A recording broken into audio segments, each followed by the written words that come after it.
Hola amigos y amigas del canal Somos Alma, una semana más aquí con todos vosotros trayéndoos entrevistas que os puedan aportar en experiencias de vida, en experiencias de muerte, en experiencias de que la vida sigue.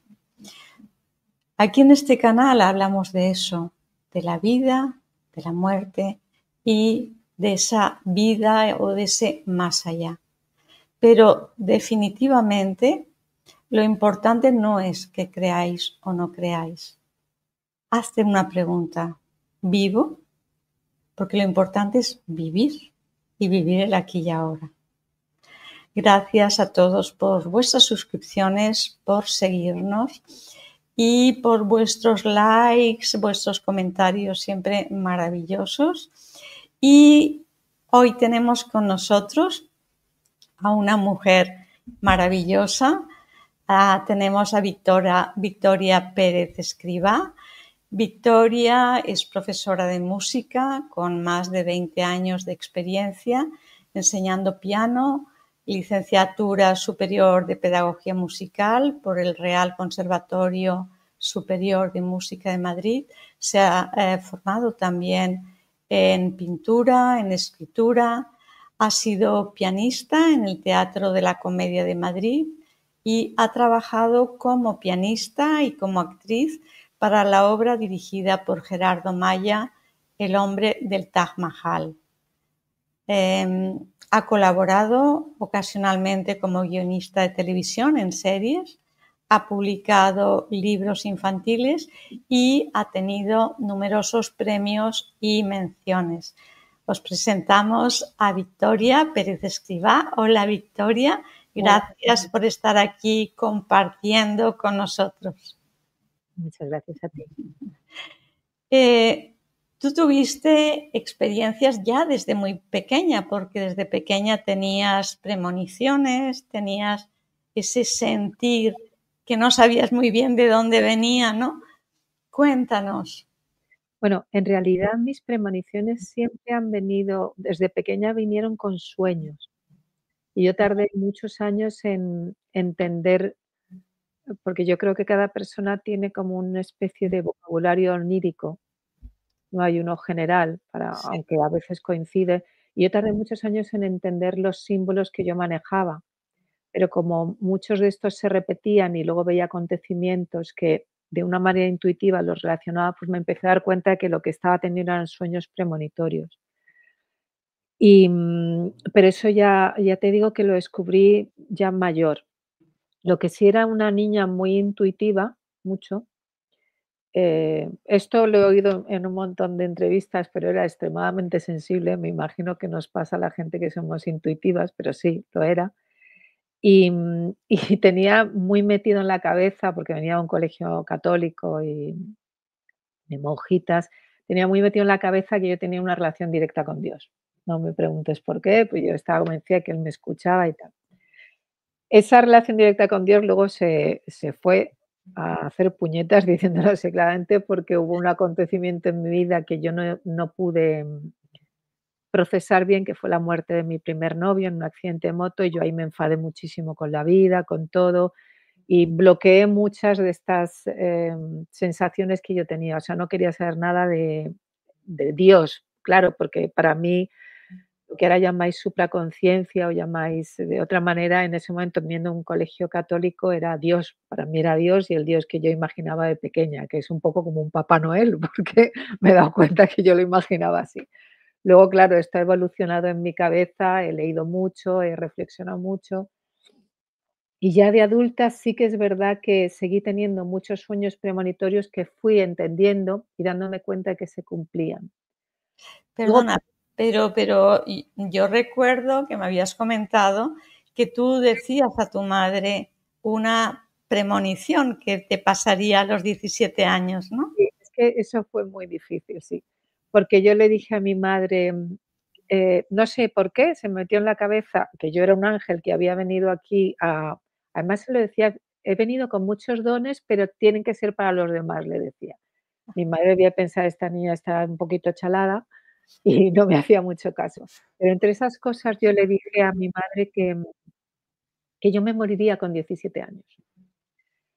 Y no me morí, pero con 17 años me pasó esto que te comentaba antes, y es que el chico con el que yo estaba saliendo, el que me había enamorado tremendamente, que era mi primer amor, se mató en un accidente de moto de la noche a la mañana. Y yo lo que sentí es que me moría, así de claro. O sea, yo no, para mí no era ni justo, ni explicable, ni previsible que esto pasara, y fue como un derrumbe de todo. Y yo sé que eso marcó como un antes y un después en mi vida, porque yo a partir de ahí me enfadé mucho, me maltraté mucho, tuve una vida muy loca, estaba muy enfadada y yo me imagino que al no saber dirigir ese enfado, lo volqué contra mí, porque realmente pensé que yo era la culpable de lo que había pasado. Porque, en esas edades uno piensa que si algo malo te sucede es porque algo malo has hecho tú, sobre todo viniendo de Sí, colegios católicos donde la culpa y la expiación son, sí. vamos, el pan nuestro de cada día. Después de eso, yo seguí con mi vida, pero empecé a desarrollar muchas crisis de ansiedad, muchos ataques de pánico, me medicaron muchas veces, dejaba la medicación, la volví a coger. Era una persona con mucha angustia. Cierto es que a mí no me habían tratado la muerte de, digamos, psicológicamente, solo me habían dormido para no ir al funeral y ya está, pero nadie me no hice una terapia, no hablé de esto. Lloraba, lloraba, lloraba. Entonces, claro, eso un año después lo que hizo fue estallar en una crisis de pánico brutal, con pérdida de realidad, con un montón de problemas. Pero, digamos, obviando todo esto, que para mí lo que yo vaticiné como mi muerte, en realidad creo que fue un tipo de muerte, Ujú. mi alma, de mi espíritu, de mis creencias, por lo menos de las que yo tenía en ese momento, lo que sí hizo en mí es que yo buscara muchas respuestas por otros sitios, porque el Dios que a mí me habían contado no me valía. Un Dios que te castiga, un Dios que si pecas te lleva al infierno, para mí era imposible de asumir. O sea, yo no podía pensar que ese Dios que yo consideraba que tenía que ser amable y bondadoso me hubiera castigado así. Entonces, para mí eso sí que fue una muerte, fue morir a muchas cosas, a mi juventud, a mi inocencia. Piensa que yo tenía 17, no, 16 años, 16, 17, entonces yo no estaba preparada para un golpe así. Lo que pasó luego es que estuve muchos años dando muchos tumbos y con mucha medicación y muy desorientada, hasta que comencé mi carrera de como pianista. El piano exige muchas horas de mucha concentración al día y muchas horas de estudio. Y a mí me empezó a pasar una cosa que me asustó, y es que yo oía, me metía en la cama muy obsesionada con una frase musical que no entendía, que no sabía cómo interpretar, y de pronto yo oía frases aisladas, las que me explicaban, pero como imagina, voy a decir un ejemplo muy tonto, pero imagínate que yo estaba oyendo una frase musical, unas notas musicales que yo no sabía muy bien cómo interpretar. Y de pronto yo oía, pues, los caballos galopan, nos bla, bla, y entonces de pronto lo entendía. Era como si esa música me hablara de cosas en mi lenguaje normal y corriente, y yo a partir de ahí entendía cosas. No es que supiera tocarlas mejor, es que entendía cosas, como si la música me estuviera transmitiendo, mensajes. Y entonces empecé a escribir lo que oía, porque además lo oía cuando estaba medio dormida, medio despierta, aparecían esos mensajes. Tengo textos enteros escritos al dictado, con, significados para mí muy misteriosos que aún no he entendido. De hecho, recuerdo de memoria, me acuerdo solo un trocito de uno que fue de los primeros que escuché, que decía algo así como: "Dale la verdad al cisne, la amada es la amada y el cuerpo no es más que el carruaje donde viaja la mitad del alma". Me acuerdo que ese texto empezaba así, pero es un texto muy largo. Qué potente. Sí, y yo los escribía, me acuerdo que lo compartía con mi madre. Mi madre, que tenía mucha fe en mí, me decía: "Escríbelos, escríbelos, nena". Y yo, pues, y me acuerdo, además era muy curioso, me acuerdo que yo estaba tumbada en la cama, los oía, y si me quería mover un poco, dejaba de oírlos. Era como si yo fuera una antena de radio que sintonizaba en una posición, o sea, era muy curioso para mí. Tal cual. Pero Ujú. me acostumbré. Tal cual, o sea, para que sintonices tienes que estar en el punto correcto, ¿no? La posición correcta. A mí era muy, muy curioso y no podía abrir los ojos tampoco. Era como seguir medio despierta, medio dormida, aunque yo estaba cada vez más consciente, obviamente, porque estaba oyendo y quería escribir.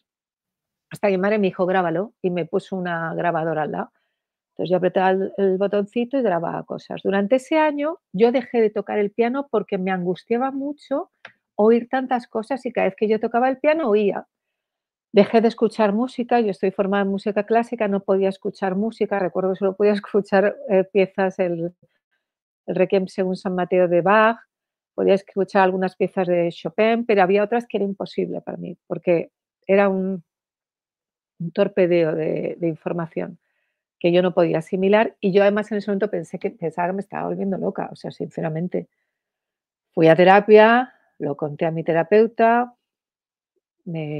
no sabía muy bien qué decirme, em, hasta que estando en terapia, bueno, por supuesto abandoné mi carrera, tuve que dejarla, lloraba sin parar, estaba muy asustada, no sabía qué me pasaba. Dejé la carrera de piano, lo que era el instrumento, me licencié en pedagogía musical, que era más teórico, aunque tenía una parte práctica, no tenía que tocar el piano. Pero para mí fue un trauma, tremendo, porque yo había puesto todo mi empuje en esa carrera, pero bueno, trajo otras cosas buenas, como que empecé a escribir. Empecé a escribir no solo lo que oía, sino empecé a escribir yo, con mi propia imaginación. Pero bueno, al margen de eso, yo sí continué en terapia, entonces hubo un momento en que, estando con mi terapeuta, llegaron las vacaciones, nos despedimos, y yo tuve uno de esos sueños que hacía muchos años que ya no tenía, tuve un sueño muy claro de que mi terapeuta estaba enfadada con su hija. Yo no sabía si mi terapeuta tenía hijos o no, no tenía ni idea. Tenía una discusión con su marido, por lo menos lo que yo pensaba, que era una chica joven y un hombre. Y cuando volvimos de vacaciones yo lo comenté con ella. Dije: "Ada, esto he soñado esto, ¿te ha pasado?". No, ni siquiera le dije: "He soñado esto", le dije: "¿Te ha pasado algo así este verano?". Y me acuerdo que ella me miró y me dijo: "No". Dije: "No, pues nada", y seguimos con la terapia. Y al cabo de 2 o 3 sesiones, cuando yo le estaba contando lo angustiada que estaba con todas esas voces que oía, ella de pronto me dijo: "Victoria, te tengo que confesar una cosa". Me dijo: "Lo que me dijiste que habías soñado es verdad". Y entonces, claro, yo me quedé y dije: "¿Y Sí, por qué no me avisaste?". Y me dijo: "Pues porque no quería que te asustaras, porque yo creo que cuanto más quieres cerrarte a eso, más golpea la puerta. sí. Lo que tienes que hacer es dejarlo que entre". Yo soy muy miedosa, doctora, mucho. Entonces no le hice ni caso, yo no dije: "Yo no quiero que aquí entre nada", yo no, tenía un miedo atroz, tenía miedo de que la gente pensara que yo estaba loca, tenía miedo de estar loca, a mí el miedo, o sea, la locura me asusta mucho, como bien me dicen mis terapeutas, porque he pasado por varios, los neuróticos no os volvéis locos, creéis que estáis locos, pero no os volvéis, y yo debo ser una neurótica que piensa que se va a volver loca. Pero bueno, la cuestión es que seguí con ella hasta que ella me propuso ser, no me acuerdo del nombre que le dio, pero me propuso ser una observadora en las terapias de grupo. Me dijo: "No te pido que participes, sino solo que observes y tomes notas". Y yo dije: "Vale". Y estando en una terapia de grupo, yo recibí una imagen de una casa, y entonces mi terapeuta se dio cuenta que me estaba pasando, me preguntó: "¿Qué pasa?", y yo describí lo que estaba viendo. Y una de las pacientes que estaba en la terapia dijo: "Esa es mi casa". Y claro, yo ahí de pronto dije: "Vale, sí, estoy recibiendo información, no estoy loca, simplemente recibo".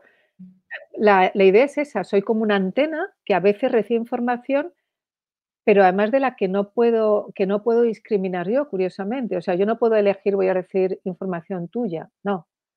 Puedo recibir de un señor que he visto una vez en mi vida. ¿Por qué? Yo llego a la conclusión, doctora, que hay frecuencias similares. Sí, Que yo bato una frecuencia y que habrá gente que batirá una frecuencia parecida a la mía y conecto, pero no tiene que ver, digamos, con el amor que yo sienta por esa persona y con lo que me una a ella, tiene que ver con el azar de que esa frecuencia conecta con la mía. Entonces, a partir de ahí empecé a darme cuenta que recibía información de gente, en efecto, que no podía elegir y que a veces no conocía apenas. pero mi miedo era contarlo, y yo me lo callaba, luego veía que se cumplían ciertas cosas o que sencillamente esto no tenía mucho interés, adivinaba cosas de ellos, pero a veces eran cosas del futuro y a veces eran cosas que les estaban pasando, pero ya está. Y yo pues viví con ello, pero calladita, porque dije, basta que yo empiece a decir esto para que la gente me mire como, además, piénsalo, yo soy escritora de literatura infantil, es muy fácil que la gente piense: "Uy, esta chica tiene mucha imaginación", y te tachen de chalada. Con lo cual ando con pies de plomo a la hora de contar esto, porque tengo mucho miedo a que la gente piense, yo qué sé, cualquier cosa o bueno, es como es el mundo, ¿no? En cuanto a hablar de cosas que se salen un poco de lo Bueno, pero yo te diría que mires un máster que tenemos de percepción extrasensorial en Fundación Iclovi, que pienso que es para dar salida a toda esa capacidad que tienes y normalizarlo y poder ayudar a los demás, ¿no? Que lo sí, sé. lo he Sí. pensado muchas veces, he visto vuestros másteres, lo he pensado. Es cierto que, insisto, yo soy una persona muy miedosa. O sea, a mí me asustan, porque es que ahora te contaré lo que pasó más adelante, que eso ya sí que fue más. Yo fumaba mucho, era una gran fumadora, muy compulsiva y con 30 años, una noche me metí en la cama y soñé perfectamente, me acuerdo, un señor, es que me acuerdo, parecía lo que se imagina uno que es Moisés, un señor con barba blanca, con una bata blanca, que me decía: "Te estás fabricando un cáncer, si dejas de fumar podrás evitarlo". Yo me desperté. Dije: "Madre, fíjate qué obsesión tengo yo con lo de dejar de fumar, que ya estoy soñando estas cosas". Pero para mí era como mi paranoia de quiero dejar de fumar y no puedo, quiero dejar de fumar y no puedo. Pasó un tiempo, no sé cuánto, realmente no me acuerdo si fue una semana, 2, un mes, y se repitió ese sueño, solo que en este momento yo estaba de la mano del que era mi compañero en ese momento y entraba en un quirófano para ser operada de lo que decían, en el sueño era un cáncer de tiroides. Y cuando iba a entrar, mi compañero decía: "No, tienes que buscar otra solución", y me sacaba del quirófano. Y yo me acuerdo que en el sueño estaba aterrada, o sea, y me desperté con la sensación de miedo atroz de decir: "Uf", y volví a comentarlo con mi madre. Mi madre me dijo: "Nena, es que tienes que dejar de fumar". Y yo: "Sí, sí, sí, lo estoy intentando, tal, no sé qué". Eso pasó a mejor vida, igualmente lo olvidé. Y pasaron bastantes meses hasta que un día yo en la ducha me encontré un bulto en la mama derecha. Y como yo hago mastopatías fibroquísticas, les hacía, entonces le dije a mi madre: "Oye, tengo ahí un bulto y tal", y mi madre: tienes que ir al médico, tienes que ir al médico". Total, me fui a la ginecóloga, me mandaron al radiólogo, me hicieron una prueba, recogí los informes, me dijeron que todo estaba bien, le dije: "Mamá, que nada, que todo estaba bien". "Ya, ya, no, pero yo quiero que te lo miren más con más, em, con más". Detenimiento, sí, con más. Y volví. Y entonces me dijo el médico: "Bueno, pues te voy a hacer una prueba, te voy a sacar células y las vamos a analizar". Y me sacaron células, yo me fui a mi casa, voy a volver a por el informe, me olvidé absolutamente del informe, llegó el verano, me fui de vacaciones trailara hilarí, o sea, y cuando llegó septiembre, mi madre un día me dice: "Oye, nena, ¿fuiste a recoger los informes?". Y yo dije: "Pues no". "Pues te vas ahora mismo porque es una irresponsabilidad". Bueno, me bajé, tin, tin, tin, tin. Y me fui a decir que este médico era es y era uno de los radiólogos más reconocidos en diagnóstico precoz de cáncer de mama, etcétera. Y fui ahí, recogí el informe y no me preguntes por qué, cuando yo bajaba me acuerdo, por María de Molina, se me ocurrió abrirlo y leí carcinoma de mama. Yo no sabía ni lo que quería decir carcinoma en ese momento, pero no me sonó muy bien. Y cuando llegué a casa llamé a mi ginecóloga. Además me acuerdo que estaba ya cercana a la hora de comer porque pensé: "No la voy a encontrar". Y se lo dije. Y me dijo: "Ay, Dios mío, con lo joven que eres, vente ahora mismo para aquí, para mi consulta". Madre mía, qué horror, tal. Y yo colgué y le dije a mi madre: "Mamá, creo que tengo algo malo". Le dije: "Pero no te asustes". Yo estaba más asustada que ella, pero tenía mucho miedo de que ella lo estuviera mucho. O sea, yo tenía una tendencia a proteger a mi madre. Bueno, te lo resumo. Tenía un cáncer de mama. Movilizaron todo para operarme, me dieron las citas para los preoperatorios, las pruebas que se hacen antes de las operaciones. Yo me acuerdo que estaba en casa, me encendí un cigarrillo y mi madre me dijo: "Apaga eso inmediatamente". Pues dije y entonces fue cuando yo me acordé del sueño. En ese momento dije: "Yo esto lo he soñado", lo de que yo iba a tener un cáncer de mama y que estaba relacionado con el tabaco. Curiosamente, era un cáncer de mama que para mí no había ninguna relación, porque yo pensaba: "Tabaco, cáncer de pulmón". Pero estaba claro que mis células se estaban volviendo locas, pues quizá por el tabaco, quizá yo ni idea, no tengo ni idea. O sea, yo no soy médico, no sé, pero algo estaba haciendo yo y apagué el cigarrillo, dejé de fumar inmediatamente. O sea, todos los esfuerzos, vamos, se vieron recompensados porque me metieron el susto en el cuerpo y yo dije: "Se acabó el cigarrillo". Pero ahí empezó mi gran travesía. Yo de pronto decidí que no me quería operar. Y claro, imagínate para mis padres lo que fue eso. O sea, mi padre no me quería hablar, mi madre me miraba con cara de: "Yo te quiero apoyar, pero estoy aterrada con tu decisión". Y yo lo que decidí fue cambiar de vida. Cambié mi dieta, dejé de fumar. Me acuerdo que me fui al campo con platos de esos que se rompían enseguida, a romperlos contra árboles y a echar toda la ira que tenía contra esto, contra aquello, contra lo más allá. Leí todo tipo de libros, curaciones, por la alimentación, curaciones por la dieta macrobiótica, curaciones por el Amaroli, curación o sea, me leí todo, hice todo lo que se me ocurría. Cogí una maletita y me fui de mi casa, porque en ese momento la presión era tan grande para que me operara que yo no podía pensar con claridad. Me fui a casa del chico con el que salía en ese momento y empezó una larga travesía de terror sobre la decisión que estaba tomando, pero al mismo tiempo de confianza, porque como yo soy muy miedosa, aunque confiaba en mí, todo el rato dudaba y decía: "¿Y si me estoy equivocando?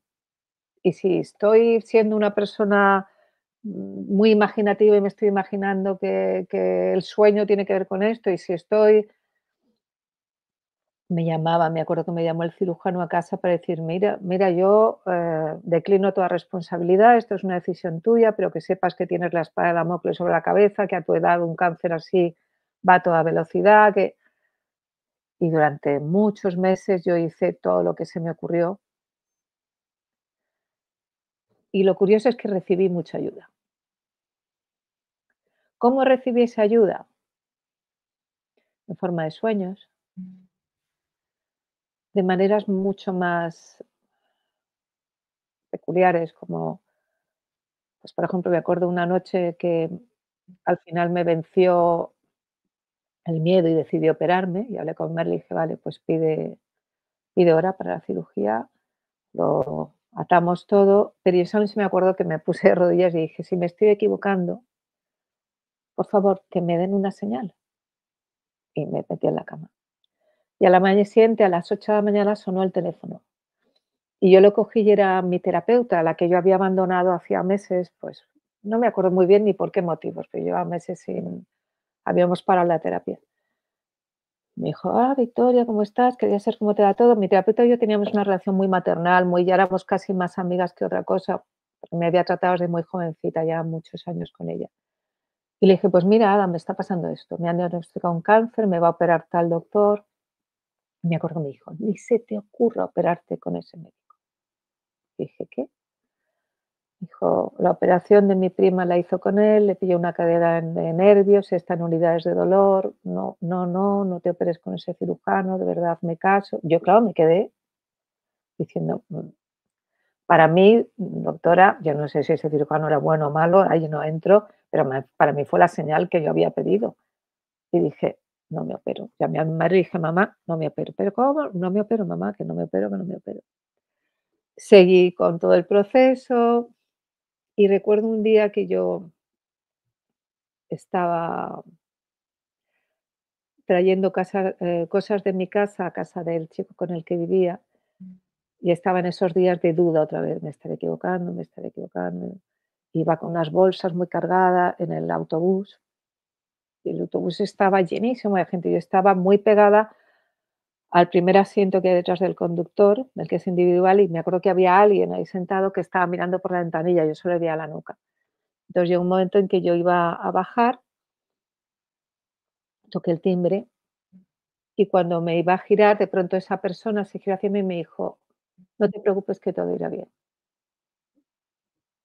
Yo, claro, me quedé Curioso, así. qué curioso. Sí, y salí, bajé del autobús, fui a casa de mi novio en ese momento, y empecé a llorar, a llorar, a llorar. Dije: "Es que no sé si estoy llorando porque me siento protegida, no sé si estoy llorando porque ya no puedo más con la tensión", porque mi cabeza se movía entre la duda y la certeza, la duda y la certeza. Y entonces esa noche me acuerdo que me dio una crisis de ansiedad morrocotuda, con eso que no sé cómo lo llamáis, mi psiquiatra lo llamaba despersonalización, pérdida de realidad, se pasa muy mal. Pero yo no me quería tomar ningún tranquilizante, nada, porque como estaba en plan desintoxicarme total y poner mi cuerpo en forma, pues pasé la noche horrorosa, salí a dar un paseo con mi pareja, caminamos hasta que se me fue pasando, regresamos de madrugada a casa y me acuerdo que nos tumbamos en el sofá, estábamos los 2 reventados, y él se tumbó y yo me tumbé así apoyada en él, como en su pecho, y me quedé, no dormida, pero con los ojos cerrados. Y eso sí que fue una experiencia. Y me acuerdo que cuando estaba así me giré y me puse boca arriba, yo lo tenía aquí a él, como debajo un poco de mi hombro, porque estaba como un poco apoyada en él.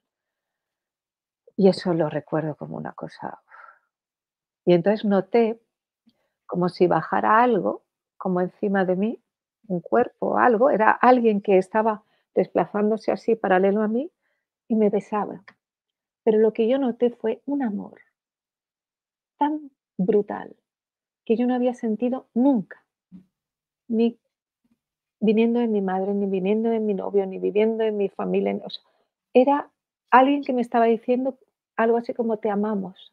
O sea, era como tan bonito, tan lleno todo mi cuerpo de ese amor, tan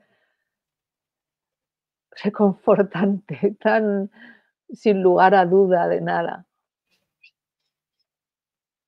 Yo me acuerdo que no quería abrir los ojos. Los abrí y, por supuesto, no había nada encima de mí. No era mi novio, no había ningún cuerpo, no había nada. Y bueno, pues, al cabo de unos meses decidí repetirme las pruebas, volví a la misma consulta y se llevaron el informe, tardaron muchísimo en volver y cuando volvieron me dijo: "Bueno, está claro que el bulto está ahí enquistado, no parece que haya evolucionado, pero yo a pesar de todo me operaría porque nunca sabemos eso cómo puede ir". Yo dije: "Vamos a ver, ¿es eso? ¿Es un cáncer o no es un cáncer? Pero como que cómo puede ir, pues no sé, yo, pues, si está ahí desde hace un montón, pues porque va a evolucionar". Y dije: "No, no, yo no me voy a operar". Pero lo que a mí me chocó, y quizá esto no es muy bonito decirlo, es que me quitaron la página donde cuando yo salía aquel con mi informe habían arrancado la página donde ponía carcinoma de mama y habían puesto otra donde ya no había ese diagnóstico. Y a mí eso Qué me fuerte, ¿no? porque yo además había hecho una cosa, y es que había guardado una fotocopia de los informes originales. Entonces, cuando yo le dije: "Mira, mamá", y saqué los 2 dije: "Me han quitado esta página". Sobre todo lo hice para que mis padres se quedaran tranquilos, para que ellos dijeran: "Mira, igual han cometido un error, igual no saben qué explicación darle, no sé lo que ha sido, pero no han sido capaces de decirme: "¿Qué ha pasado? ¿Qué has hecho? ¿Has hecho algo estos meses? Como esto que para nosotros era un cáncer con nombre y apellido ha desaparecido". Pero bueno, yo ahí me olvidé. Me acuerdo además que yo vivía por Claudio Coello y había una iglesita hay una iglesita en Claudio Coello cerca de Avenida América, digo, de María Molina, que siempre tenía una estrellita así iluminada en su fachada, y yo me había pasado todos los meses que pasaba por ahí, me le pasaba delante de la estrellita y pedía ayuda, y pedía ayuda. Y ese día me acuerdo que fui donde la estrellita y dije: muchas gracias por la ayuda". Y todo el mundo me dijo: "Denuncia al médico, y yo dije: "No, yo lo he pasado fatal con esto, yo no voy a denunciar a nadie, no sé por qué me ha pasado esto, pero ya está". Quiero decir, punto final, vamos a apartarlo, vamos a seguir adelante. Y entonces lo que pasó inmediatamente es que mi madre de pronto enfermó y se puso muy, muy, muy malita. Y, Y durante la enfermedad de mi madre, que era una aplasia medular, que en ese momento no había un tratamiento claro para esto, rechazaba la transfusión de médula, o no sé si se llama transfusión de médula, que sea el implante, no sé cómo se llama. Pues lo estaba pasando muy mal porque era un tratamiento experimental, ella lo pasaba horriblemente mal y estábamos ahí todos como, ¿qué está pasando con mamá de pronto? Y me acuerdo que en ese momento, esto no quiere decir nada, doctora, yo quiero pensar que no quiere decir nada porque sigo pensando que Dios no es un señor con el que tú haces tratos. Pero me acuerdo que le dije: "Mamá", no sé por qué le pregunté: "Mamá, cuando yo estuve mala con el cáncer, ¿tú pediste algo? Y, o sea, has pedido algo?". Y me dijo: "Sí, yo dije que daba mi vida por la tuya". Y yo me acuerdo que me quedé, dije: "No, mamá, no, no, eso nunca". Y además le acuerdo, le dije: "Mamá, Dios no hace esos tratos, tú no tienes que morirte por mí".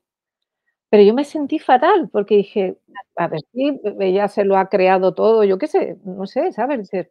sí, Y entonces ella, empezó a estar cada vez peor, y yo lo que me acuerdo muy bien es que yo, las noches que me tocaba dormir con ella, oía diagnósticos, pero diagnósticos como: "Tu madre tiene bajo el hierro, tienes que darle zumos de zanahoria, dale sardinas de no sé qué", o sea, unas cosas que yo decía: "¿Pero esto qué es?". O sea, pero claro, cuando a lo mejor me decían: "Tu madre tiene bajo el hierro", yo preguntaba, en las últimas analíticas, tiene bajo el hierro, y yo constataba que me estaban dando como, pero yo decía: "Vale, ¿y qué hago con esto? ¿Qué hago? ¿Le doy licuados de zanahoria?". O sea, me parecía tan absurdo que yo le pudiera curar con cosas así.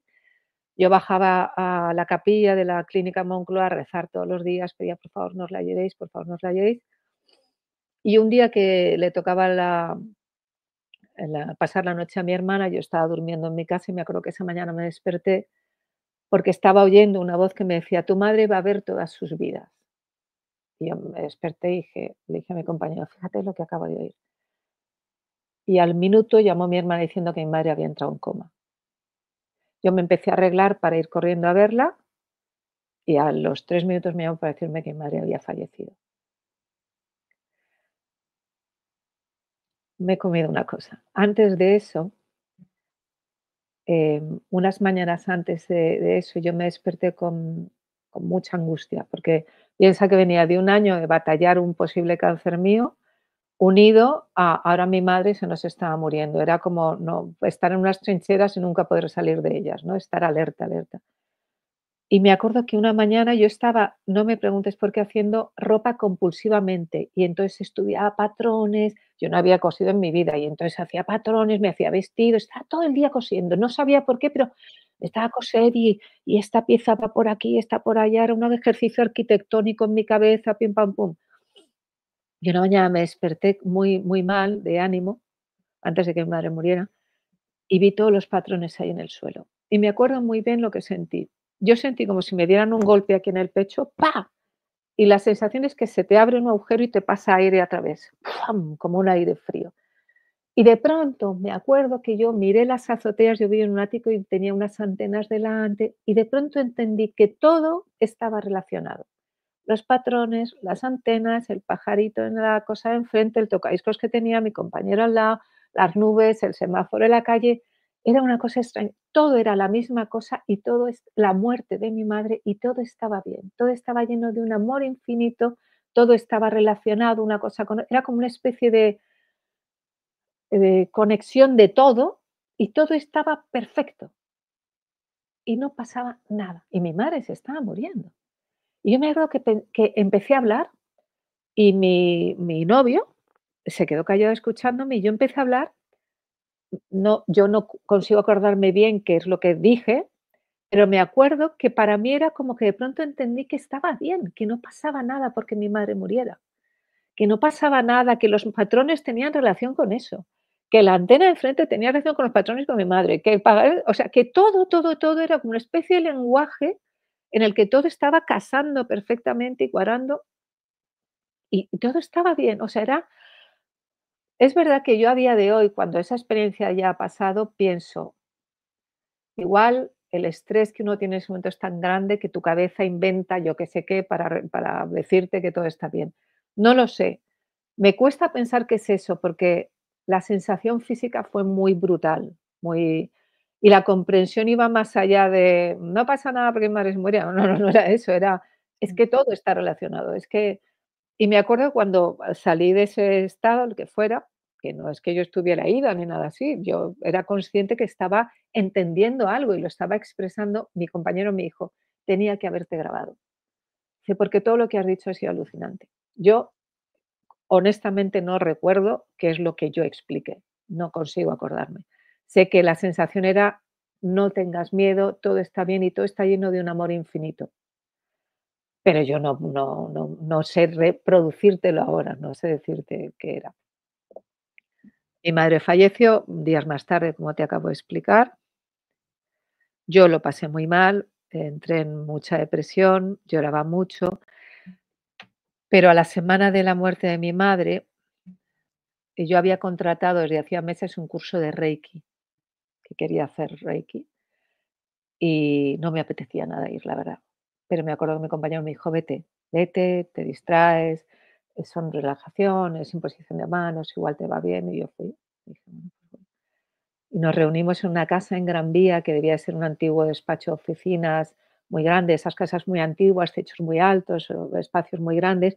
Nos reunimos un montón de desconocidos, cada uno se presentó: "Yo soy tal, yo soy cual, yo soy médico, yo soy yo soy psiquiatra", bla, bla, bla. Me acuerdo que había una psicóloga con su marido, me acuerdo muy bien de la psicóloga porque era una mujer muy grande, muy obesa, pero esas personas que te dan sensación de madre, de como que te sentirías bien, que yo pensé: "Mira, esta psicóloga a mí me gustaría para mí". Iba con su marido, un hombre absolutamente contrario a él, espigado, delgado como un lápiz y afilado, y estaban ahí los 2, entre muchas otras personas, formábamos un círculo muy grande y, hicimos toda la primera sesión de Reiki, las imposiciones de mano, las meditaciones, tal, y cuando estábamos acabando la primera mañana, hicimos una meditación colectiva, y en esa meditación yo noté que iba a empezar a llorar, pues porque lo de mi madre había pasado hace una semana y yo seguía llorando sin parar. Y entonces, para no molestar a los compañeros, salí sigilosamente de la meditación y vagué por los pasillos de esa casa hasta que vi una habitación, me metí y era un despacho, y yo me acuerdo que me puse de rodillas y empecé a llorar, a llorar, y dije: "Por favor, dadme". Yo lo que quería era una señal de que mi madre estaba bien. Si no la iba a ver, vale, no la iba a ver, pero si ella estaba bien, yo estaba bien. Entonces yo quería: "Por favor, decidme que está bien, por favor", una se y lo pedía, pero llevaba rezando tantos meses por lo mío, por lo de mi madre, o sea, estaba desesperada ya, decir: "Por favor", y mira que me habían enviado señales de que había protección, pero yo seguía: "Por favor", porque a mí me pasa una cosa, y es que por más señales y más premoniciones, yo estoy dudando siempre, o sea, no consigo tener esa certeza que oigo en vuestras entrevistas de que la gente lo tiene claro. No, no, yo sigo dudando, digo: "¿Me lo habré imaginado? ¿Serán cosas mías?". O sea, me cuesta muchísimo creer que hay algo que nos ayuda, pero a las pruebas me remito y ahora te voy a contar lo que pasó. Yo estaba pidiendo: por favor, una señal", y en ese momento llamaron a la puerta. Y yo, pues claro, me incorporé rápidamente, pues me da mucha vergüenza estar de rodillas ahí llorando, y dije: "Adelante", y entró la psiquiatra esa, la psicóloga, no me acuerdo si era psicóloga o psiquiatra, la mujer esta, y entró, y yo rápidamente me di cuenta que su gesto era de preocupación. Y pensé: "A ver si es que ha venido para ver cómo estoy". Me dijo: "Victoria, ¿puedo hablar contigo?". Le dije: "Sí". Y se sentó así en una butaca delante de mí y me cogió la mano. Y yo me di cuenta que tenía miedo, que estaba asustada, y le dije: "¿Qué pasa?". Y me dice: "Mira, me han contado esto muchas veces en mi vida y sé que hay gente a la que le ocurre, pero a mí nunca me había pasado". Dijo: "Durante la meditación he visto que tienes una mujer flotando, ligada a ti desde tu abdomen, y está flotando encima de ti, te está pidiendo que la dejes marchar". Yo no había contado que mi madre había muerto. Yo solo había dicho: "Soy Victoria Pesqueras, soy pianista, escribo, pim, pam, pum, pam". Y me dijo: "¿Acaba de morir alguien en tu familia?". Le dije: "Sí, mi madre". Mi madre, doctora, era morena, de ojos marrones, yo soy rubia y de ojos azules, muy bajita, yo mido 1,76 m, de piel muy cetrina, yo soy una persona de piel de persona rubita, es decir, no se parecía en nada a mí. Y esta señora me describió a mi madre tal y como era. Me dijo: "Es una mujer bajita, tiene el pelo", además en el hospital, como sudaba, tenía subidas de fiebre, le habían cortado el pelo cortito, lleva el pelo cortito, y lleva un camisón rosa que yo le había regalado en su estancia durante el hospital, uno muy cookie, muy mono para que ella se sentía así como mona, ella era como presumidita y tal. Claro, en ese momento a mí me pasaron 2 cosas. Una, me dio un ataque de terror y otra me dio un ataque de gratitud, las 2 cosas. O sea, por un lado dije: "No me lo puedo creer, me acaban de mandar la señal que he pedido a través de otra persona", porque está claro que si yo veo eso me desmayo directamente. Dije entonces me entró una euforia, decir: "Me han escuchado y me han contestado". Pero además esto ya no es una imaginación mía, es que me lo está contando esta mujer que no me conoce de nada. Dice: "Es que yo te pido", dice: "Vamos a volver a la sala porque lo hemos contado mi marido y yo, y creo que tienes que dejarla marchar". Y dije: "Hombre, desde luego, si es mi madre y la tengo reten". Es verdad que yo había peleado por ella con uñas y dientes, o sea, yo es que rezaba, rezaba, rezaba, rezaba, rezaba, y pedía, y pedía, y pedía, y hacía de todo. Yo debería de estar dejándole toda mi energía porque no quería que se fuera. Y entonces dije: "Ah, pues claro, la tengo retenida, la tengo aquí enganchada a mí", y entonces hicimos una especie de simulación así imaginativa, metafórica de cortar eso, tal, pero mi madre le dio, a estas 2 personas, a esta psicóloga y a su marido, le dio unos mensajes para toda mi familia, para cada miembro de nuestra familia, y yo memoricé, volví a casa eufórica, se lo conté a mi pareja, que me miró como: "Mi chica ya se está volviendo tarumba total". Reuní a mi padre y a mis hermanos, se lo conté a mis hermanos, mi hermana se levantó y se fue a llorar porque no podía con el tema, mi hermano desapareció también y mi padre me acuerdo que me miró, me dijo, se quedó así muy serio. Mi padre era un hombre, era porque ha morido, ay, ay, ha muerto hace 3 meses, perdón. Era un hombre muy racional, con los pies muy en la tierra. Y me dijo, me miró así muy serio y me dijo: "¿Me lo puedes volver a contar?". Y se lo volví a contar. Y luego me dijo: "¿Me lo cuentas otra vez?". Y se lo conté una tercera vez. Y yo creo que me creyó.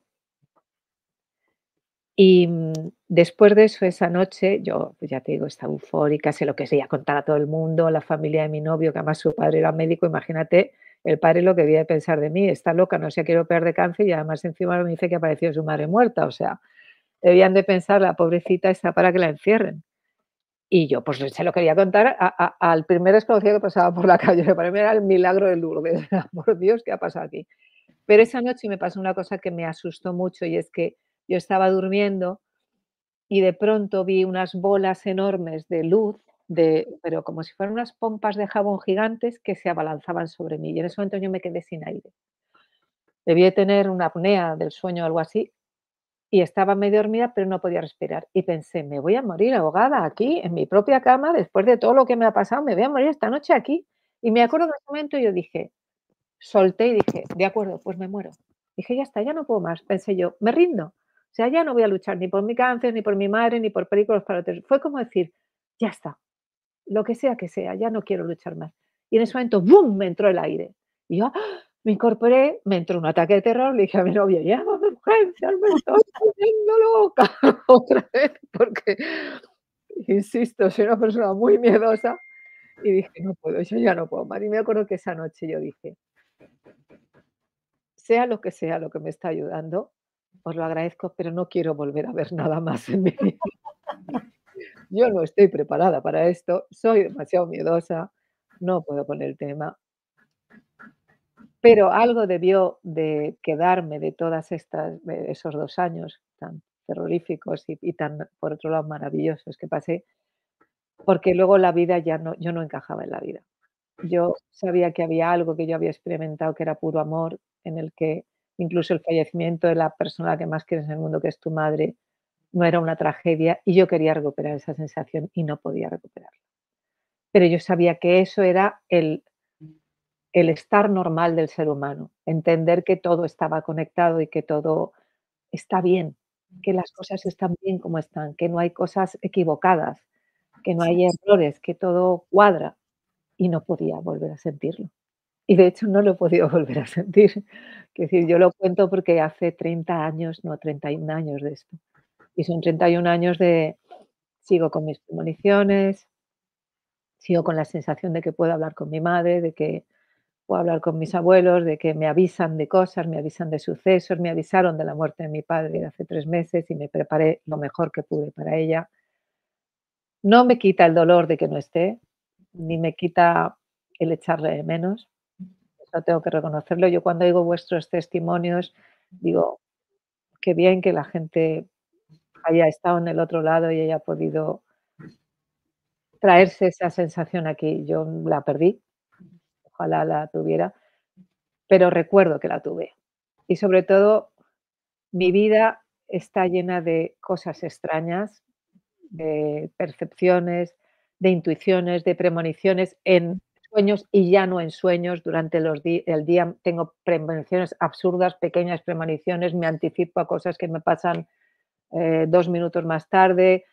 Entonces, algo hay ahí que está abierto. He consultado a gente que te dice: "Tienes el séptimo chakra", no sé qué, cada uno me cuenta una película, pero he dado también con mucho, y perdona la expresión, mucho cantamañanas, mucha gente que se atribuye poderes, y que quieren experimentar conmigo. Yo tengo mucho miedo de meterme en sitios donde termine, medio loca o confusa con historias que a lo mejor no es fácil en este mundo en el que nos movemos, vosotros, y en el que yo me muevo a duras penas, encontrar una verdad científica.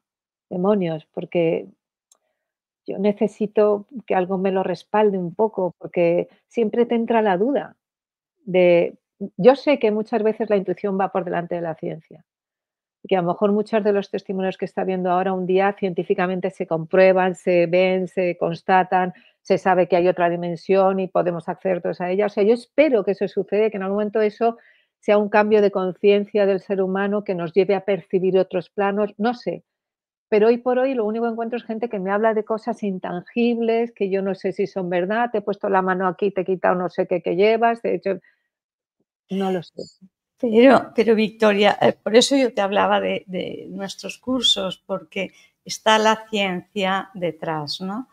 Y también recordar que nosotros, Fundación ICLOVI, está haciendo el estudio de la conciencia durante el paro cardíaco en hospitales. Claro, es un paro cardíaco cuando no está funcionando el cerebro porque no llega sangre, y en un porcentaje alto de esos paros cardíacos reanimados te dicen que han tenido una conciencia mucho más plena que en toda su vida.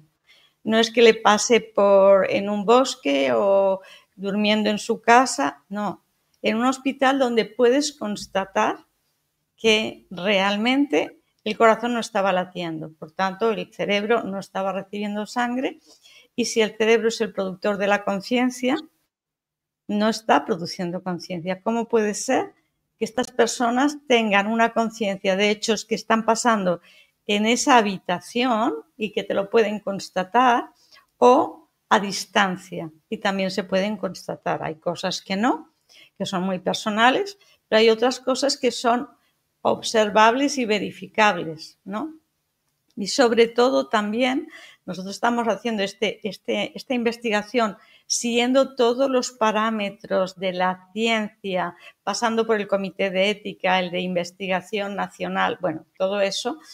Y estamos haciendo el estudio de una manera longitudinal, es decir, durante 8 años, y viendo la evolución de las personas en su vida, en sus conceptos, en sus prioridades respecto a un grupo control, también en el mismo hospital, con un paro cardíaco, reanimado, todo igual, sin experiencia cercana a la muerte, sin esa vivencia.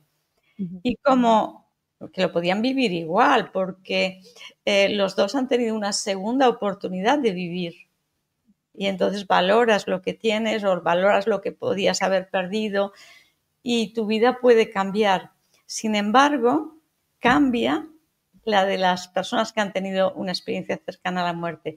Son las cosas que tú has dicho, ese amor, esa conexión con todo, y que no tienes palabras para describirla. Y no es similar a nada de lo que hayas podido sentir aquí, ¿no? Pues todas estas cosas te hacen pensar que existe algo más y que existe una conciencia que es no local, es decir, que no está producida por el cerebro, simplemente que utiliza el cerebro, y que es como esa sintonía que tú decías cuando dormías: si cambio de posición no lo oigo, ¿no? Pues aquí es como si el cerebro fuese esa antenita entre esa conciencia uno y la conciencia individual, ¿no? Tu mente, lo que tú estás pensando, y es esa conexión. Y bueno, ahí está. Y la ciencia nos dice que hay algo más.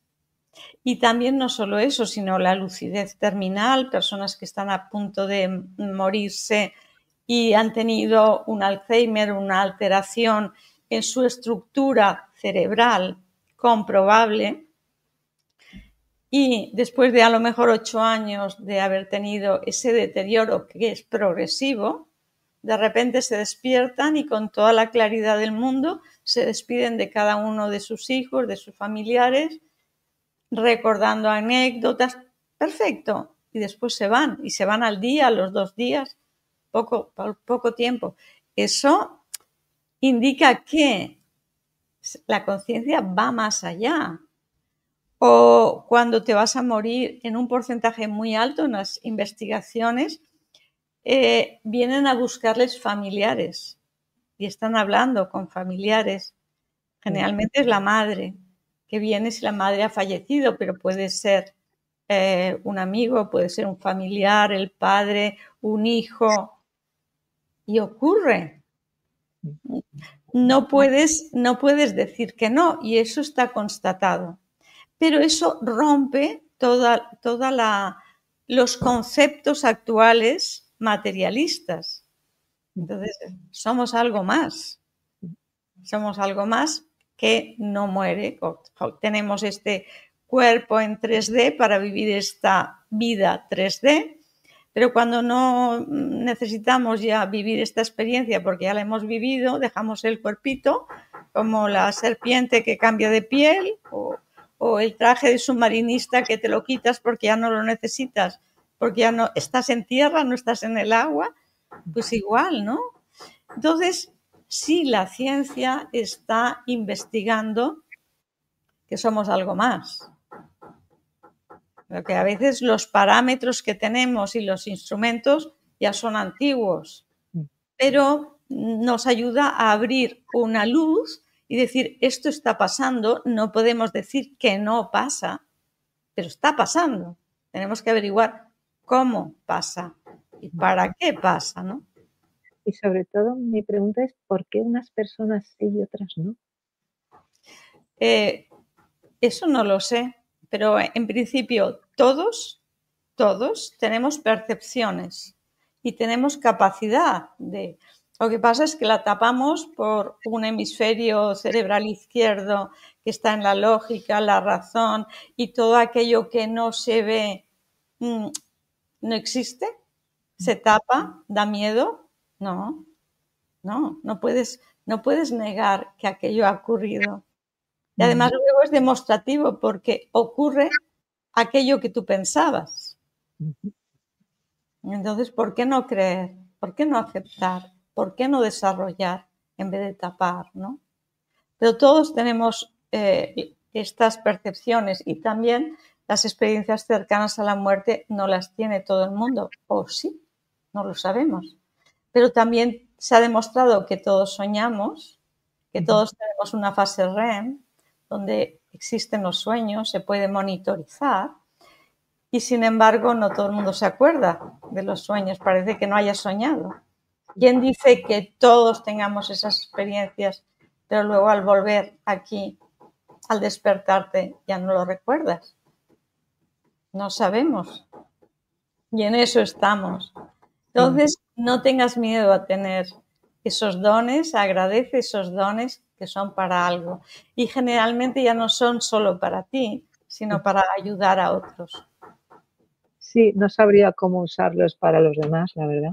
Es la primera vez que yo me atrevo a contar esto en un espacio más público, porque os he seguido tanto, he oído tantos vídeos durante el fallecimiento de mi padre, antes del fallecimiento de mi padre, ahora sigo oyéndolos, que pienso, no te calles.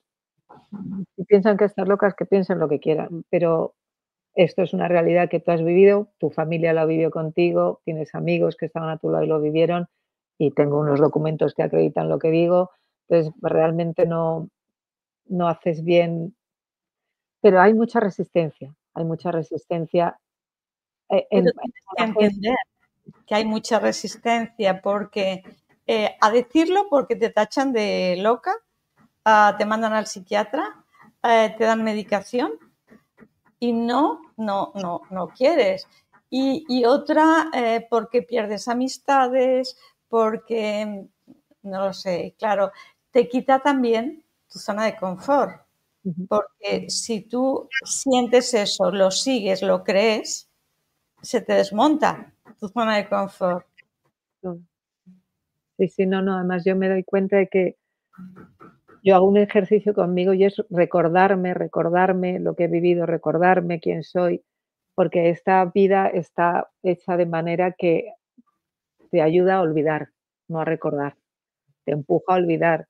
Es una vida muy tremenda la que hemos construido, muy materialista, muy competitiva, muy salvaje en estos tiempos, muy salvaje además. Y es un ejercicio que yo hago de vez en cuando, recordarlo. Además, como soy escritora, ahora estoy escribiéndolo en un libro que pienso, pues igual intento moverlo a ver si tiene interés para Claro, alguien, porque pienso, no deja de ser el testimonio de una persona, pues que tiene una vida normal, que yo tengo una vida normal, publico mis libros, doy mis clases, de algo que para mí fue extraordinario. O sea, a mí me salvaron de una operación que yo no sé cómo podría haber sido, porque además te tengo que decir que yo pensaba que si me operaban me moriría, curiosamente. Yo tenía esa certeza y sabía que no podía operarme.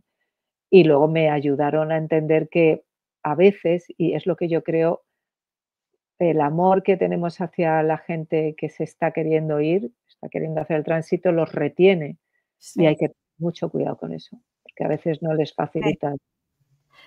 Eso es muy importante, eso que estás diciendo es muy importante. Tenemos que decirles que estamos bien, que Ujú, todo está bien, que su vida ha tenido sentido y dejarles ir, ujú. decirles que se pueden ir, que todo está bien. Y Sí, generalmente cuando les dices eso, se van. bueno, O a veces cuando los retenemos, puedes estar 24 horas al lado de la persona que se quiere ir y se va en el momento que tú sales al lavabo o a tomar un café. así se fue mi padre. Antes en que yo salí del cuarto a hacerme unas tostaditas, de pronto me acuerdo que estaba en la cocina con mi hermana y dije: "Papá", y me dijo mi hermana: "¿Qué?". Y fui corriendo al dormitorio, le toqué, pues, y ya no había ido. Pero yo estaba haciendo guardia, durmiendo en un colchón pegada a su cama, agarrándole la mano, porque estaba cometiendo el mismo error que cometí con mi madre, y es: "No quiero que te vayas, no quiero que te vayas", ¿no? Pero por otro lado, cada vez que estaba con él, le besaba, le decía: "Has sido el mejor padre del mundo, eres la persona que más quiero, te voy a querer siempre, voy a estar a tu lado siempre, si me necesitas estaré aquí". O sea, estaba haciendo como siempre, estaba desdoblada entre creo, no creo, creo, no, que se vaya, que no se vaya, que se es que no es fácil, no es fácil, No es fácil. no es fácil. O sea, yo a mí me consuela mucho vuestras entrevistas porque pienso, papá está bien, mamá está bien, toda la gente que he perdido a mucha gente por el camino, mucha gente muy joven, muy pronto. Y pienso, están todos bien, no tengas miedo, no te preocupes, no sufras, no. Y otras veces digo, ah, esto es un asco, se va todo el mundo. Es difícil, Sí, es difícil. es normal y te agradezco enormemente que te hayas arriesgado a explicar tu experiencia, porque creo que puede ayudar a mucha gente. Y cada vez hay más casos. Entonces no eres un bicho raro ni una persona aislada y sientes que realmente hay algo más. Y eso te ayuda también a dejar partir a las personas que se van, porque sabes que van a estar mejor, porque ya no van a tener este cuerpo físico, no tienen dolor y van a estar con nosotros sin limitaciones, porque está esa unión con todo ese entrelazamiento cuántico que el amor une todo, ¿no? Entonces van a estar con nosotros y van a estar ayudándonos y van a estar aquí. Y están entre aquí y allá y haciendo su camino porque ellos siguen haciendo su camino y nosotros el nuestro. Ojalá los sintiéramos más, ¿verdad? Ojalá los notáramos más cerquita. Pero ya Sí, veremos. sí, pero si tú observas tu día, Ujú. observas que muchas veces pasan cosas muy raras que se han tenido que mover unos hilos muy raros y muy complicados para que ocurra lo que te está ocurriendo. Con lo cual dices que hay una mano, que hay una mano que ha facilitado esto, ¿no? Sí, eso es cierto, eso es verdad. Sí. Pero bueno, yo me alegro de haber hablado contigo porque tenía muchas ganas de conocerte y Igual, cómo me gustaría estar ahí con vosotros, investigar todo lo que investigáis y ser un científico y no una pianista ni una escritora. Me da mucha envidia todo lo que hacéis, porque me parece que es un trabajo, ¡buah!, que puede cambiar el concepto de lo que es la vida para todos nosotros. Debería de cambiar el concepto de lo que es la vida. y hay una cosa muy importante, ya no es tanto que sí, el demostrar que la vida sigue, que sí, sino el vivir. Porque muchas veces la duda, el miedo nos impide vivir, porque estás pensando en un futuro hipotético y este segundo ya ha pasado y no lo has vivido y no se recupera y venimos con un tiempo limitado Sí, sí, y lo perdemos el tiempo. sí, y hay que recordarlo todos los días y quitarse Sí, los miedos sí, para poder hacer realmente lo que uno desea, siente de corazón y no estar condicionando tu vida a qué va a pasar si hago esto, qué va a pasar si hago lo otro, o no me atrevo a hacer esto, sí. Yo en eso creo que con todo lo miedosa que soy valiente, porque vivo una vida de artista absoluta, pero es lo que yo siento que soy y no puedo cambiarlo por un trabajo ni más estable, ni una oposición, ni porque siento que es lo que yo tengo que hacer. pero Pero fíjate que eso es muy importante, es hacer lo que uno siente que tiene que hacer. Pero ¿cuántas veces estamos haciendo lo que nos han impuesto o lo que no nos gusta o lo que... Bueno, plantéatelo porque no estás viviendo. no, no, lo veo mucho a mi alrededor, lo veo mucho a mi alrededor. Yo pienso, bueno, tengo una vida convencional, no he seguido los pasos que todo el mundo sigue, ahora me caso, ahora tengo hijos, ahora me compro un coche, ahora doy una hipoteca, ahora tengo una oposición, no, he ido sintiendo, eso mi madre nos lo enseñó muy bien, tenéis que hacer aquello que os haga felices. Y Exactamente. realmente es lo que hemos hecho mi hermana y yo, sobre todo. Es el arte por encima de todo y yo con el arte he tenido experiencias tan maravillosas. Y sigo recibiendo tantos textos al dictado, doctora, tantos, que Qué cuando bueno. me digo, pero si te están diciendo que no tengas miedo una y otra vez, ¿por qué sigues con miedo? Y me los leo a veces y digo, venga, confía. Pero bueno, el miedo es la supervivencia, es algo que tenemos un automatismo. Entonces yo te diría, pues eso, que aunque tengas miedo, hazlo igualmente, Ujú, ¿no? claro, Sí, el miedo a lo mejor tenemos tanto enfoque en quitar el miedo que lo aumentamos. Entonces, no pasa nada, tengo miedo, bueno, pues gracias, gracias es la supervivencia que nos está avisando, pero yo siento hacer esta otra cosa y la hago y ya está. claro. Pero fíjate que yo recuerdo haber ido a terapia a una psiquiatra, a hablar con ella y se me ocurrió, tonta de mí, loca de mí, contarle lo que oía y que oía los textos y tal, y rápidamente me recetó quetiapina, que yo no sabía lo que era, me la empecé a tomar, me empezaron a pasar unas cosas en la cabeza espantosas, terminé en mi médico de medicina interna que me dijo, pero ¿cómo te estás tomando esto si es un antipsicótico? Y yo entonces caí y dije, o sea, la psiquiatra no ha creído ni una palabra de lo que le he dicho. Lo que ha pensado es que yo estoy mal y me ha dado un antipsicótico. Y ahí, claro, mi fe en los terapeutas se fue al traste totalmente. Y claro, yo creo que el miedo no viene tanto por la experiencia así, sino como por la sensación de que no sabes a quién acudir. De que a veces es como lo que contáis en vuestras entrevistas, ¿cuánta gente se callará las experiencias cercanas a la muerte porque no sabe a quién contárselas ni a dónde acudir para que alguien le dé la calma de que, en efecto, es que Sí. verosímil, lo pueden creer, no están locos, no pasa nada, esto se está estudiando. Pues yo a vuestro canal he llegado de casualidad, buscando cosas y cosas, pero no sabía nada de que había una investigación más científica sobre esto. Para mí todo era siempre como gurús, echadoras de cartas, videntes, mediums, pero nunca algo que yo dijera, estas personas para mí tienen validez, entiéndeme, porque veo un trabajo como muy concienzudo. Entonces, yo creo que a veces el miedo viene por eso, porque te sientes muy solo en un terreno que no controlas, que en el Claro. fondo sabes manejarte.